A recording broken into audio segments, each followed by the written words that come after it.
पहेली नंबर 1। एक बार विभूति जंगल में घूम रहा था।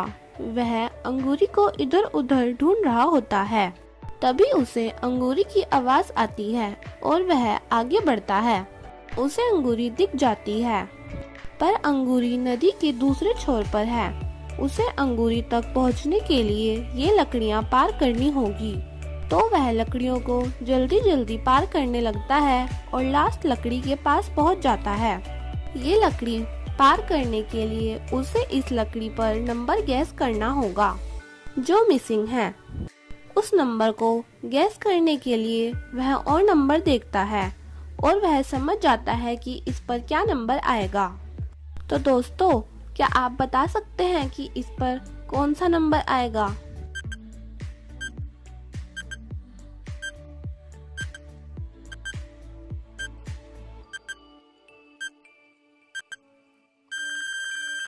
अगर आप अच्छे से पैटर्न को समझे तो पहली लकड़ी पर 1 इंटू 1 इक्वल्स टू 1 है।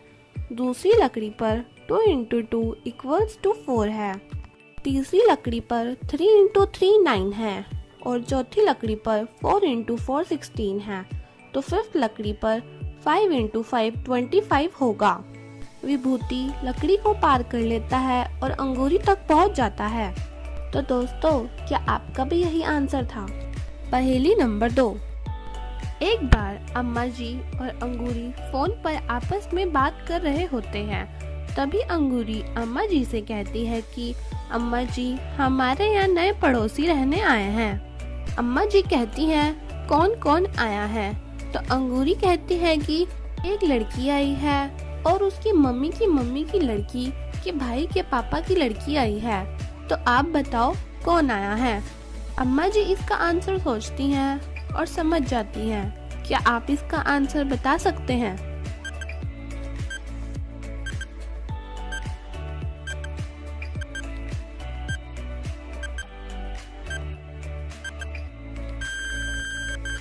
इसका आंसर है लड़की और उसकी मम्मी।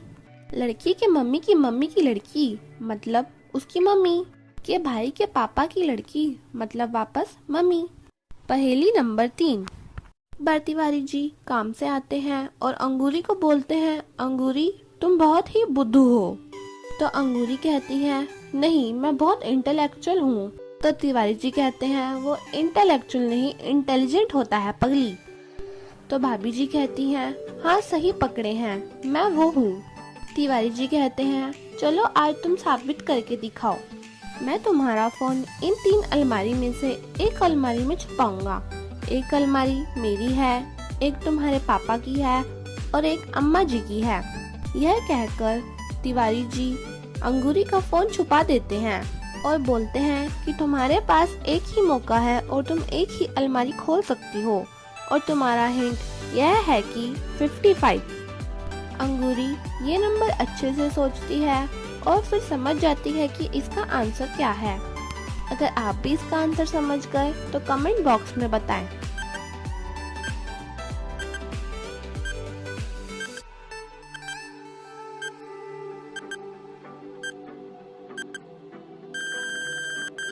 इसका आंसर है कि अंगूरी का फोन उसके पापा की अलमारी में है, क्योंकि 55 को हिंदी में एक तरह से पापा की तरह लिखा जाता है। तो दोस्तों, क्या आपका भी आंसर यही था?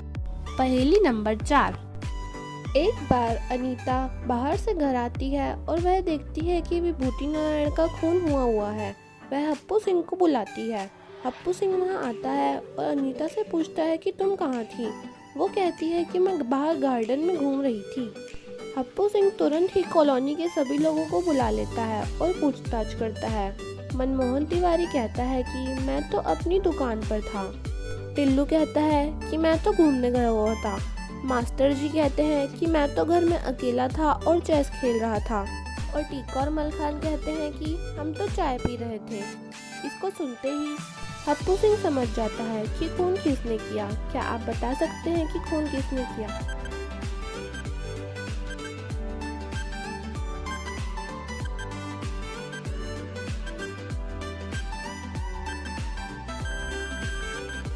खून मास्टर जी ने किया है, क्योंकि वह चेस अकेले कैसे खेल रहे थे, वो तो 2 लोगों का गेम है ना। और उन्होंने बोला मैं घर पर अकेला था। तो क्या आप जान पाए कि खूनी कौन था?